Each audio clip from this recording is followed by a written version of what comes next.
오늘 이 17절의 말씀, 가이사의 것은 가이사에게, 하나님의 것은 하나님께 바치라.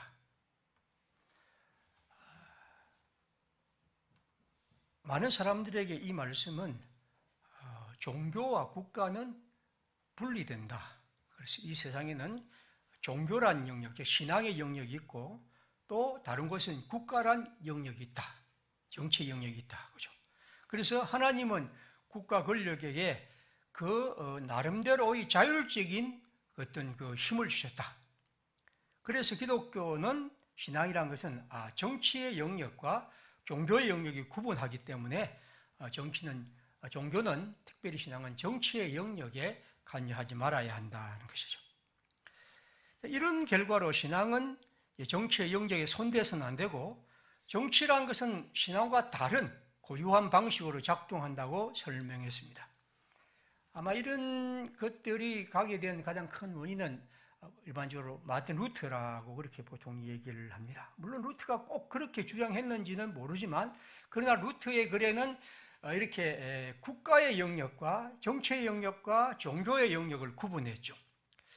루터가 왜 이렇게 했느냐 하면, 사실상 알다시피 중세 기독교는 종교와 정치가 막 뒤섞여 있습니다. 특별히 종교가 정치의 영역을 침범했고, 그래서 종교가 정치를 매우 어지럽혔던 그런 기억이 있습니다.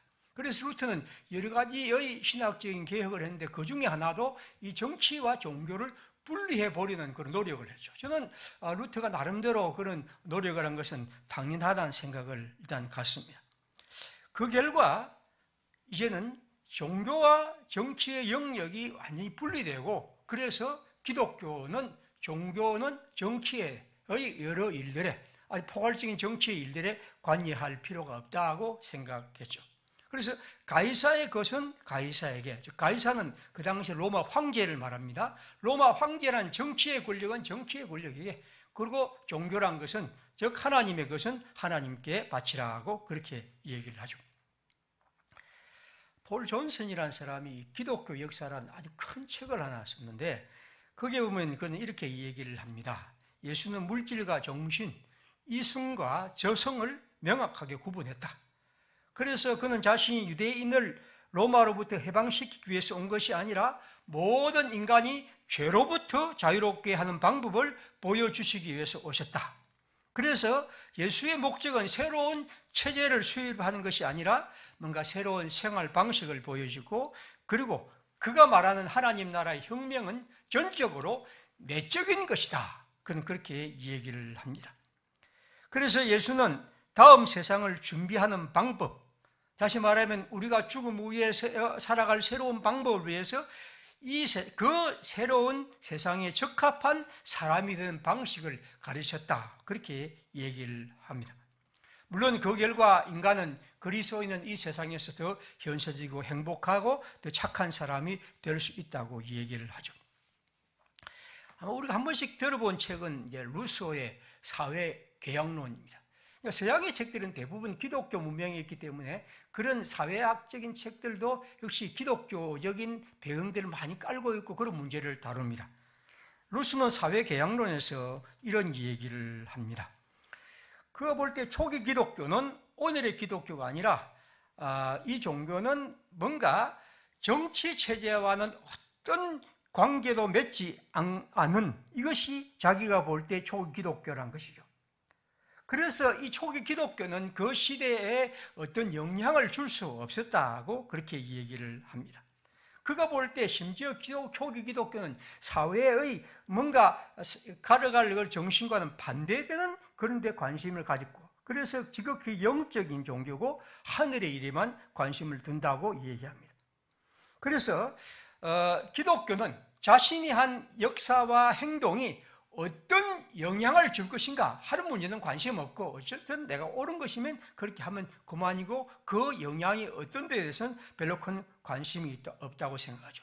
여러분, 이 사회제도라는 건 그렇지 않지 않습니까? 사회적인 것은 아무리 그것이 동기가 좋은 것이라도 어떤 결말과 어떤 결론을 내리는가, 이것이 관심이 많습니다. 그래서 이 사회의 계도는 항상 그런 건데, 기독교인들은 그런 문제에서 관심이 없고 언제나 자기의 어떤 옳은 것들, 그리고 그것이 어떤 영향을 끼치는데 관심이 없다라고 그렇게 얘기를 하죠. 그래서 기독교의 신앙은 핵심은 천국에 가는 것이고, 그리고 그것을 위해서 우리는 어떤 의미에서 세상의 여러 가지 사회 제도에 대해서는 체념하는 그런 마음까지 있다고 말합니다. 그는 기독교 공화국이란 말을 그는 잘못된 말이라고 생각하죠. 왜냐하면 기독교 정신이라는 것은 아주 개인적인 그런 것이고 그 나름대로 고유한 것인데, 공화국이란 정치체제에는 그런 말을 쓸 수 없다고까지 얘기를 합니다. 한 번씩 들어본 사람이죠. 생시몽이란 이 사람이 제가 본 책은 우리나라에 번역된 책이죠. 새로운 그리스도교란 이런 짤막한 책을 썼습니다. 그는 이렇게 얘기하죠. 그 비슷합니다. 루소처럼 기독교의 첫 교리는, 그러니까 처음 최초의 예수가 말한 첫 교리는 사회에 대해서 단지 부분적이고 불완전한 그러한 그러한 체제였다는 겁니다. 그래서 그는 황제의 것은 황제에게 돌려주라고 하는 이 유명한 오늘 성경의 말씀을 그는 설명하면서 세상의 권력, 세속적인 권력은 결국에서 이런 철저한 약육 강식의 법에 그냥 토대를 두고, 교회는 이 세상에서 극빈층과 가난한 사람들의 생활 개선을 위한 그런 행동만 하는 것이 맞다, 그렇게 얘기하죠. 그러면서 그가 책 제목이 새로운 기독교라고 할 때, 그러면 새로운 기독교는 뭔가?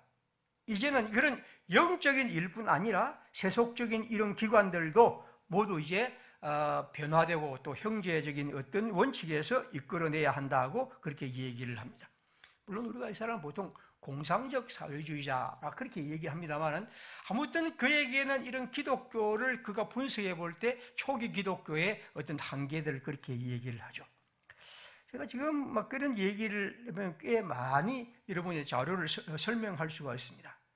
문제는 이 얘기가 오늘 여기 가이사의 것은 가이사에게, 하나님의 것은 하나님에게란 말의 의미는, 일단 기독교는 영적이고 또 그래서 내면적인 것이기 때문에 이런 세속적인 어떤 정치의 권력과 제도와 이런 문제에 대해서는 무관심하고, 또 그것을 그 나름대로 넘겨주는 것이 기독교 신앙이라고 예수께서 가르치고 계신다 하는 것이 사람들의 얘기입니다.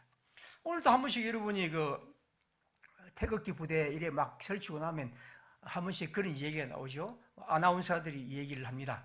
기독교에는 말이지, 예수님도 가이사의 것은 가이사에게, 하나님께서 하나님께 했는데 왜 정치에 대해서 그렇게 하느냐, 그렇게 하면서 그분들도 성경 구절을 인용을 해서 말합니다. 어떻게 보면 우리에게는 통속적으로 이 말은 정치와 종교의 영역이 분리하는 그런 것으로 얘기를 합니다. 오늘 우리 성경을 다시 봅니다. 도대체 이 본문은 그렇게 말하는 건가? 우리로 정치에 따로 영역이 있고, 그래서 우리는 거기에 관여하고 기독교 신앙은 관여할 수 없고, 그리고 종교 영역은 따로 있는 그런 것일까 하는 것이죠. 오늘 여기 보면 이 질문을, 이 얘기를 예수님이 하신 말씀의 배경이 아주 잘 나와 있습니다. 그러므로 언제나 그렇지 않습니까? 어떤 언어든 그 배경을 모르면 아무 의미가 없습니다. 오늘 성경은 이렇게 말하죠. 오늘 여기 보면 헤롯 왕과 바리새인들이, 이 사람들은 서로 적대적 관계인데 오늘 예수의 대립한 데는 같이 한 목소리로 등장합니다. 느닷없이 예수께 이런 질문을 합니다. 20절에 보면 그들이 이 질문을 하게 된 것은 예수님의 말씀을 뭔가 책잡고 이걸 통해서 그를 올무에 걸어 넘기기 위해서입니다. 그들이 질문한 것이 무엇입니까? 가이사에게 세금을 내는 것이 옳습니까? 옳지 않습니까? 우리가 생각할 때 세금 내는 것이 옳습니까? 아닙니까? 하면 그건 질문도 되지 않지 않습니까? 오늘 우리는 모두 다 세금을 냅니다. 그래서 세금을 내는 것이 옳은가 옳지 않은가 하는 것은 전혀 질문거리가 되지 않는데 왜 이런 식의 질문이 가능한가 하는 겁니다. 그 당시는 로마 제국이 이스라엘을 다스리고 있습니다. 그리고 그 당시에 특별히 어떤 민족에 운동하는 사람과 또 대중적인 이런 사람들에게는 로마에 세금을 내는 것을 거부하는 운동들이 꽤 일어났습니다. 그리고 그것이 사람들에게 호응을 받았죠. 자, 그런 가운데서 이 사람들이 묻습니다.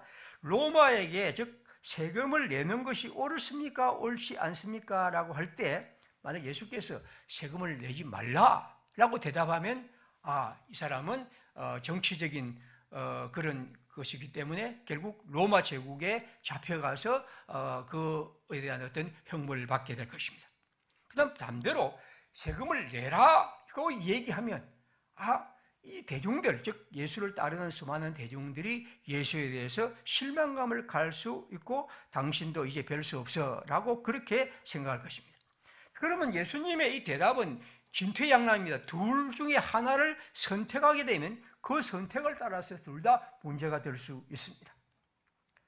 여기 보면 그들이 이렇게 말합니다. 선생님은 참 바르게 말씀하시고 아무 사람도 겉모양으로 판단하지 않고 어떤 사람도 두려움 없고 하나님의 말씀에 당당하신 분이 않습니까? 라는 이런 청을 하면서 그렇게 얘기를 합니다.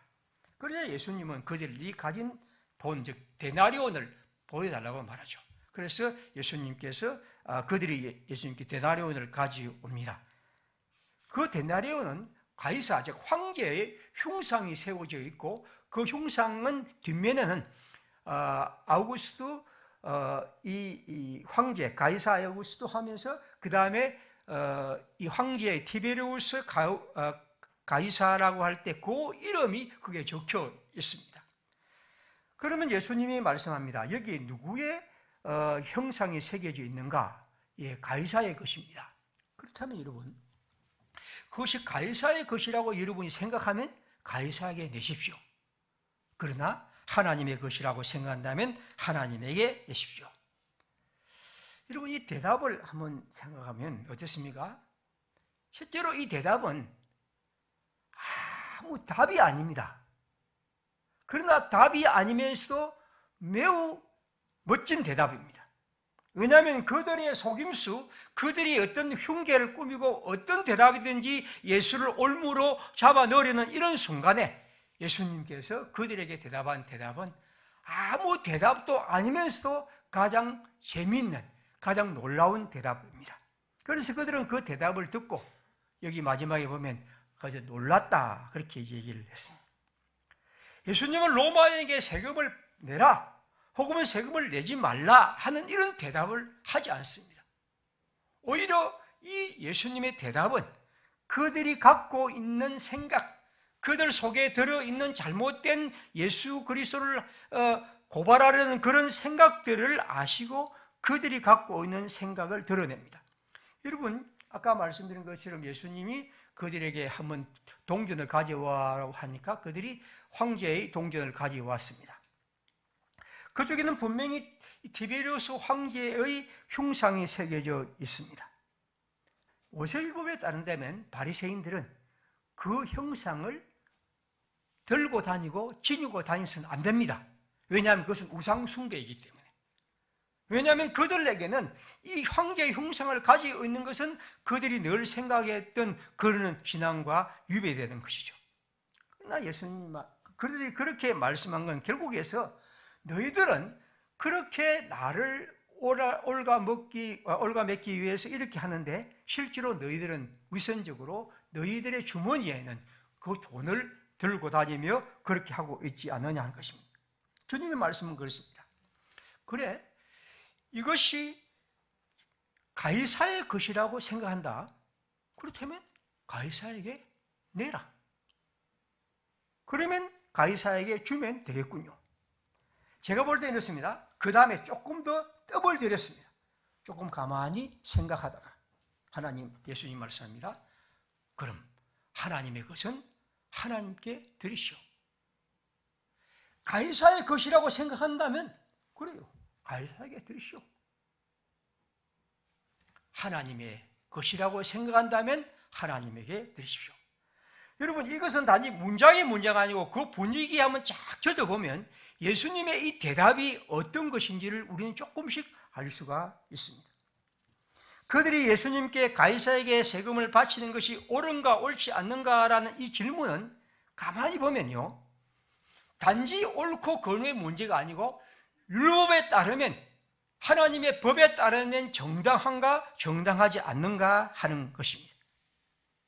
아니, 세금 하나를 내는 걸 가지고 하나님의 법을 들먹이며 하나님의 법에 옳은가 아닌가를 묻습니다. 예수님은 말씀합니다. 세금 문제는 지극히 단순한 문제이니 그대들이 생각하는 대로 행동하시오. 로마 제국의 세금을 내느냐 마느냐, 이런 것을 하나님의 신앙으로 옳고 그름의 문제로 그 정당성을 따질 문제가 아니라는 거예요. 만약 당신들이 생각할 때 이 세금을 내는 것이 옳은 것이면, 하나님의 법에 옳은 거면 내시오. 그렇지 않으면 내지 마시오. 다시 말하면 예수님의 대답은 그들이 갖고 있는 그 그릇된 생각과 질문을 통해서 주님을 올가매리는 그런 것입니다. 사실 이런 것은 그 당시에 그들에게 들어있던 중요한 것이죠. 그들은 겉으로는 우상숭배를 거부한다고 말하면서, 그래서 세금을 낼 때도 데나리온 대신에 성전세를 낼 때는 세겔을 냅니다. 자기들이 만든 동전을.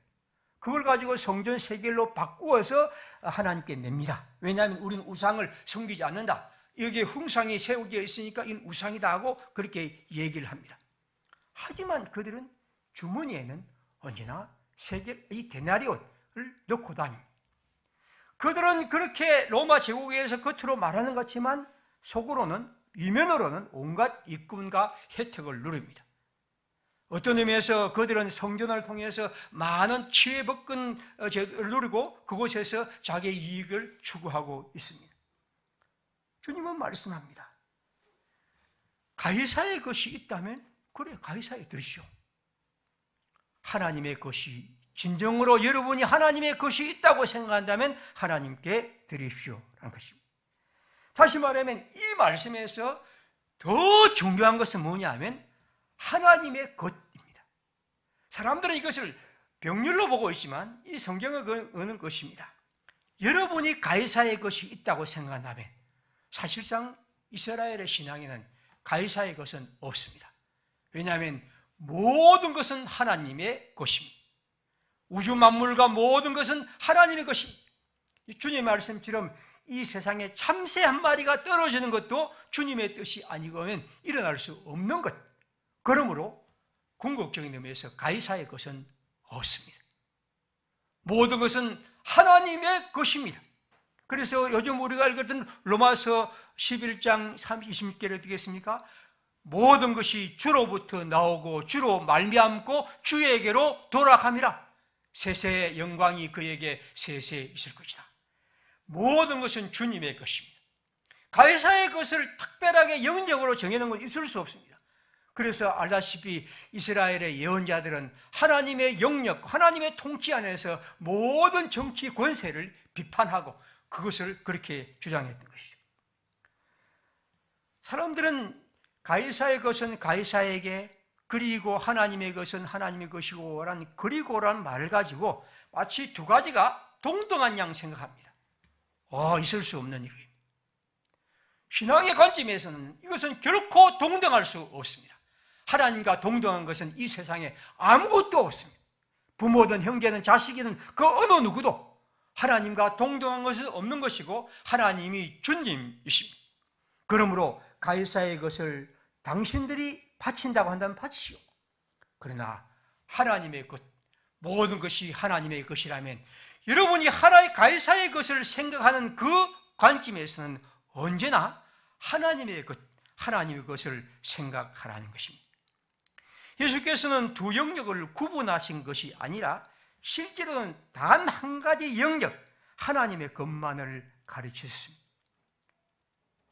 가이사의 것이 과연 무엇이 있습니까? 로마의 질서, 로마의 제독, 로마의 평화가 과연 하나님과 대등한 것이며 그것만이 따로 자율적으로 독립적으로 나타납니까? 성경은 결코 그렇게 말하지 않습니다. 모든 것은 하나님의 영역, 하나님의 뜻 안에서 생각하는 것이죠. 가이사의 고요한 것, 독립적인 게 있다고 생각하는 것은 잘못된 것입니다. 가이사의 영역은 결코 자율적인 것이 아니며 오히려 가이사의 것은 언제나 하나님의 즉 하나님의 것 안에서 생각하고 그 속에서 평가받고 그것에서 자기 자신을 생각해야 합니다. 세속적인 정치적 영역은 결코 하나님으로부터 독립하지 않습니다. 두 가지의 현실이 존재하는 것이 아니라 오직 하나님의 현실만이 존재합니다. 지금까지는 제가 좀 성경을 푼다고 했지만 좀 논리적으로 보면 좀 재미가 없기도 하고 뭐 무슨 말이 좀 어려울 수도 있는데 이제 예를 좀 들어보겠습니다. 제가 이 글을 읽으면서 어떤 생각이 이번에 들었냐면 옛날 제 경험 하나가 떠올랐습니다. 저는 알다시피 기독교의 사회적 참여와 이런 문제에 대한 관심을 어릴 때부터 가졌습니다. 한 중학교부터 가졌습니다. 그래서 그것이 지금도 보면 옛날에 그 메모에 보면 그런 것들이 때로는 보는데 어쨌든 제가 왜 그런 마음을 가진지 알 수 없지만 그것이 제 큰 관심사였습니다. 그리고 신학교에서 공부를 하면서 늘 그런 문제에 대한 책들고 그런 관점에서 성경을 읽고 그렇게 했습니다. 이런 것이 제가 오면서 여러 가지 좀 어려운 일들을 꽤 많이 당했죠. 그 중에 이제 하나가 제가 한번 계산해 보니까 1988년 4월쯤입니다. 노예 이제 앞두고 노예 때 일어난 일이었으니까요. 그러니까 지금 2021년이 한 33년 전에 제가 목사가 되어서 이제 조금 지난 그런 때였습니다. 제가 시골의 교회에 있다가 부산에 있는 지금도 우리 노예의 어떤 어떤 교회 부목사로 이제 청빙이 돼서 오면 목사의 청빙은 항상 노예와 노예를 이동합니다. 목사의 호적은 노예에 있습니다. 교회에 있는 것이 아니고. 그래서 목사가 이제 이동하려면 그쪽 노예에서 허락해 주면 이쪽에서 가라 하면 내가 가겠습니다 하면 그쪽에서 가라 가시오 하고 또 이쪽에서 오시오 하고 결의를 해야 합니다. 교회도 또 결의를 하고 그렇게 하는데 교회는 이제 그쪽에도 오고 이쪽 교회도 저를 이제 오라고 했는데 그 다음에 노예에서 이것을 받아들여야 합니다. 그래서 갔는데 이번 이제 4월 노예에 가니까 노예는 임사부라는 것이 있는데 이 임사부에 면접을 합니다. 목사에 대해서 당신이 어떤 사람인가 면접을 합니다. 보통 이제 그 면접은 뭐 그렇게 뭐 복잡하지는 않죠. 그래서 저도 이제 그 면접 제가 한 30대 한 중반 정도 중후반 됐을 테니까 가서 딱 앉아 있으니까 나이가 된 목사님이 딱 앉았고 지금도 우리 노예 그분 그 중에 한 분이 계시기도 합니다. 근데 개보가 이제 그러면 갑자기 첫째 질문이 뭐냐면 주한미군 철수에 대해서 어떻게 생각하는가 이런 질문을 또 하시더라고요. 그래서 저도 깜짝 놀랐습니다. 아니 목사가 이렇게 오고 가는 이 문제에 주한미군 철수하고 무슨 관계가 있지? 그래서 굉장히 당황스러웠죠. 그래서 제가 어떻게 대답했는지도 모르겠고 왜 목사님 저에게 그걸 물어보십니까? 라고 대답을 했는지 하여튼 뭐 얘기를 하는데 그럼 제가 무슨 대답을 했습니다. 그러니까 주한미군 철수는 절대 안 됩니다. 그건 절대 됩니다. 이런 대답은 아니고 어쨌든 무슨 저로서는 이 대답을 무슨 대답을 해야 할지 모르겠고 그래서 몇 마디 대답을 했고 그 다음에는 또 등장하더만 이제 뭐 사회에 대한 여러 가지 질문도 또 하고 또 뭐 어떤 사상에 대한 질문도 하고 그렇게 하더라고요. 그래서 저도 몇 가지 대답을 하고 그렇게 했습니다. 보통 그때는 이제 어떤 질문을 하냐면 그래 새벽 기도는 잘하시오 뭐 이런 얘기를 질문하는데 저는 아마 이런 질문을 받은 사람은 저밖에 없을 것 같은 생각이 드는데 그렇게 해서 질문을 하고 근데 그 당시에 이제 이 학교에 이 사회 학생 운동이 많이 일어났던 그런 때입니다. 나중에 보니까 제가 아마 학생 운동하는데 뭔가 좀 뒤에서 뭘 했다고 그렇게 이제 생각한 것 같아요. 그래서 제가 그 당시는 그런 질문도 안 하고 그냥 이렇게 질문해서 그냥 끝났습니다. 그러고 나서 이제 제가 통과를 못 했죠. 근데 교회는 와서 일을 했는데 호적이 없는 상태로 6달 동안 보통 노예가 6개월 있으니까 그 6개월 동안 이제 제가 붕 떠 노예가 없는 적이 없는 상태에서 가만히 이제 호적이 없는 상태에서 한 6개월 있다가 그 다음 6개월 이후에는 또 아무 말도 안 하고 그냥 받아주더라고요. 그래서 저도 왜 뭔지도 모르고 그냥 또 그냥 그 노예 적을 두었습니다. 제가 왜 이런 얘기를 하냐면 지금 이 얘기를 우리가 보면서 어떤 정치적인 문제를 가지고 제게 접근하는 그분들을 보면서 왜 이럴까? 다시 말하면 어떤 사람, 즉 예수님에 대해서 그들이 뭐 이런 신학적인 질문과 성경적인 질문, 성경에 대한 이런 얘기보다도 정치적인 이런 얘기, 즉 세금을 내는가 안 내는가 하는 이런 문제를 질문했듯이 저한테도 왜 이런 질문을 할까 하는 그런 생각을 많이 가졌죠. 다시 말하면 이 얘기에서 제가 지금 생각하는 것은 뭐냐면 이분들이 주한미군 철수나 이런 것은 제가 주장한 적도 없고 또 뭐 철수하고 말고 이런 문제는 그렇게 제게 큰 관심사도 아니었던 거죠. 근데 이분들의 생각은 정치적인 이런 문제에 대해서 목사나 사람들이 관심을 가지는 것 자체를 싫어하는 거죠. 그래서 교회와 정치는 분리되고 그래서 우리 모두는 이 문제에 대해서 말하는 것은 결코 바람직하지 않다는 것입니다. 그런데 저는 그 당시에 우리 사회의 여러 가지 최소한의 정의, 경제적인 이런 불평등 이런 문제는 우리가 좀 깨어나야 되고 그리스도교는 이런 문제에 대해서 관심 가지고 특별히 우리 젊은 세대가 이런 문제에 대해서 깨어있어야 한다 하는 것이 저의 생각이었고 아마 그런 말들을 제가 꽤 곳곳에서 했기 때문에 이런 문제가 아마 있었던 것 같습니다. 저는 그걸 보면서 어떤 생각을 가지냐면 우리가 성경을 얘기할 때, 우리 신앙을 얘기할 때 정치의 문제를 가지고 신앙을 규정하거나 신앙에 대해서 말하지 말자는 거죠. 물론 여러분 우리는 정치에 대해 관심을 가질 필요는 있습니다. 그러나 정치가 신앙의 모든 것을 압도하고 그 정치적 견해를 통해서 사람들을 규정하고 그 사람들을 이렇게 저렇게 몰아넣고 그렇게 생각하지 말아달라는 거죠. 정치는 결코 우리의 모든 것이 아닙니다. 이 얘기를 하면서 제가 다시 또한 생각나는 것이 요즘 이제 이 태극기 부대가 아마 한국 정치에서 제일 강하게 이제 주장한 사람들인데, 근데 놀랍게도 태극기 부대의 압도적인 다수는 기독교인들입니다. 그리고 저도 우리 교단의 목사들이나 또 이런 사람들을 꽤 알고 있습니다. 제보다 이런 사람들. 근데 가만히 보면 이분들이 한 20년, 30년에는 기독교가 이런 사회적인 이런 고통과 아픔에 대해서 노동자들의 아픔이나 혹은 또 가난한 사람들의 이런 문제에 대해서 관심을 가졌다고 할 때는 그건 정치라고 그토록 나무라고 그냥 그렇게 하던 분들이 요즘은 그냥 진짜로 제가 볼 때는 어떤 의미에서 지극히 정치적인 때로도 엄청난 그런 정치적 구호들을 그냥 아무런 것도 없이 하고 있습니다. 저는 이 성경을 읽으면서 굉장히 이 성경 미묘한 성경입니다. 우리가 이 문제를 가지고 정치적인 이런 견해와 정치적인 생각으로 어떤 문제를 대하지 말아야 한다는 거죠. 비록 우리가 정치와 이런 문제에 관심을 갖고 있지만 종교라는 이 신앙이라는 무대에 정치가 압도적이 되고 정치가 모든 것이 되면 그것은 가장 큰 문제가 될 수 있습니다. 그래서 저는 우리가 대화를 할 때도 이 정치적인 이런 문제를 우리가 물론 대화하고 또 얘기할 수 있겠지만 조금 견해가 다르고 또 생각이 다르더라도 그런 문제를 가지고 서로를 규정하지 말았으면 합니다.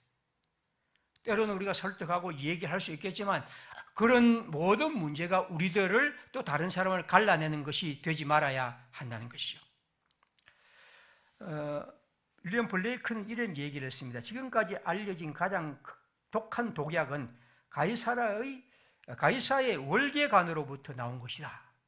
이 말은 뭐냐면 우리의 가장 악한 것은 뭐냐면 기독교 신앙이 이런 가이사의 즉 정치의 권력에 대해서 그들의 환영받고 그들에게 다가가고 그들에게 손짓하고 그들이 주는 어떤 이익을 먹을 때 그것은 가장 큰 타락입니다. 그래서 저는 국가 조창 기도에는 반드시 없어져야 할 악이라고 생각합니다. 왜냐하면 기독교의 목사들이 정치 권력에 가서 거기에 위해서 기도할 때, 설교할 때 과연 어떤 얘기를 합니까? 있을 수 없는 일입니다. 그것은 아주 신정시대나 가능한 일이지 오늘날에는 있을 수 없는 일들입니다. 성전과 왕국은 멀어져야 합니다. 그런 의미에서 이 말씀은, 예수님이 이 말씀을 하신 것은 기독교 신앙과 정치가 같이 있으라는 말이 아니고 모든 것을 하나님의 나라와 하나님의 뜻 안에서 생각하고 다가가고 말하고 발언하지만 물러서고 성찰하라는 것입니다. 오늘 어떤 의미에서 우리들에게 이 정치의, 즉 하나님의 것은 하나님에게라고 할 때 이 가이사의 정치의 문제는 이런 것이라고 볼 수 있죠. 제가 오늘 성경을 선택한 이유는 뭐냐 하면 2022년 대통령 선거 때문입니다. 대통령 선거를 앞두고 우리들은 아무개가 되어야 된다는 이런 식의 생각을 하고 아무개 정당에 대해서 우리는 각각 나름대로 할 수가 있습니다. 그러나 그리스도인은 이런 문제에서는 무관심하고 또 우리는 정치와 종교가 분리했다고 생각해서는 안 될 뿐 아니라 또 정치와 종교가 마치 붙어있는 양 생각해서는 안 됩니다. 예수님의 이 말씀은 이 모든 문제를 하나님의 것이라는 관점에서 생각하자는 거죠. 다시 말하면 이 땅을 다스리는 대통령은 어떤 사람이어야 하는가? 그 정당은 어떤 정책과 어떤 방향을 제시해야 하는가? 되면 남북의 분단 속에서 전쟁의 위협 속에서 과연 평화와 통일을 지향하는가? 경제적 불평등과 불의 속에서 과연 정의로움과 공의의 관점에서 이 문제를 풀어가고 있는가? 지금 우리의 사회가 지금 비한 이 기후 위기를 통해서 엄청난 문제가 있는데 이런 문제에 대해서 전형한 건강한 계획을 갖고 있는가? 저는 정치와 종교의 분리의 문제가 아니고 하나님의 나라 관점에서 본다면 언제나 우리는 그런 문제를 생각해야 합니다. 그래서는 우리가 이런 문제를 대화할 때 아무개가 좋다, 아무개가 싫다 이런 문제를 떠나서요 언제나 그 정당과 그 정책과 그 사람이 어떤 방향과 어떤 방법으로 이 문제를 풀어가고 있는가 하는 것이 그리스도이죠. 왜냐하면 그리스도인은 하나님의 나라의 관점에서 하나님의 것이란 관점에서는 우리는 반드시 그렇게 해야 합니다. 다니엘서 4장 25절에서 다니엘은 이방인 왕인 느부갓네살 왕에게 이렇게 말합니다. 그때 지극히 높으신 이가 사람의 나라를 다스리시며 자기의 뜻대로 그것을 누구에게든 주시는 줄 아시리이다. 그리고 왕이 그것을 깨달은 다음에 하나님의 것을 알게 되는데 27절입니다. 그런즉 왕이여 내가 아뢰는 것을 받으시고 공의를 행함으로 죄를 사하고 가난한 자를 긍휼히 여김으로 죄악을 사하소서. 그리하시면 왕의 평안함이 옥식기 장구하리이다. 느부갓네살은 바벨론 왕입니다. 그는 이방인 왕입니다. 이방인 왕일지라도 다니엘은 하나님의 말씀을 따라 그가 해야 할 정치는 공의로움입니다. 그리고 그가 항의할 것은 이 땅의 사회적 약자에 대한 관심과 정책을 펼쳐가는 것이겠죠. 오늘 우리가 이런 사회에서 가이사의 것은 가이사에게, 하나님의 것은 하나님에게라 말은 모든 것을 하나님의 것이라는 관점에서 봐야 한다는 것이고, 특별히 정치의 제도도 그렇다는 것이고, 그리고 하나님의 것이란 말은 우리가 어떤 정치의 제도에 참여하고 그것이 내가 호불호의 문제가 아니고 언제나 이런 하나님의 나라의 관점에서 생각하고 살아가야 한다는 것을 말씀합니다. 하나님의 것을 가이사의 것과 뒤섞지 말아야 합니다. 그리고 우리는 하나님의 것 안에서 모든 것을 평가하고 생각해야 합니다. 우주와 그 가운데 만물을 지으시는 하나님은 천지의 주제이신 분입니다. 그분 안에서 우리는 모든 것을 생각하고 살아갑니다. 하나님 평화의 식구들, 어떤 의미에서 오늘 설교는 우리의 일상의 생활과 그렇게 크게 밀접하게 관계가 없는 것 같지만, 그러나 신앙이란 것이 단지 내 악가르만 하는 것이 아니고 하나님 나라의 큰 관점에서 생각하고 살아가고 기도하고 또 이 세상을 전망하는 것이라 한다면, 저는 이 말씀을 통해서 가이사의 것을 가이사에게, 하나님의 것을 하나님에게 바치라고 하는 주님의 말씀 속에 담긴 가장 깊은 주님의 마음, 곧 모든 것을 하나님의 나라라는 관점에서 생각하고, 그래서 가이사의 것을 결코 소홀하지 말고 우리의 정치와 사회의 문제에 깊은 관심과 애정을 갖고, 그리고 그것이 하나님의 뜻에 따라 펼쳐갈 수 있도록 언제나 살피며 생각하는 하나님의 백성이 기리기를 바랍니다. 우리 함께 이 시간 기도하겠습니다. 이 시간 기도할 때는 우리가 2022년 3월에 있는 우리나라의 대통령 선거를 앞두고 함께 기도합시다. 우리는 여러 가지 관점에서 이것을 접근할 수 있겠지만, 언제나 이 모든 것이 하나님의 뜻이 이루어지는 것, 그리고 그러한 것에 가까운 사람, 그러한 정당, 그러한 정책에 대한 관심을 늘 갖고 우리 함께 참여할 수 있도록 주님 은총을 베풀어 주옵소서. 함께 기도하겠습니다.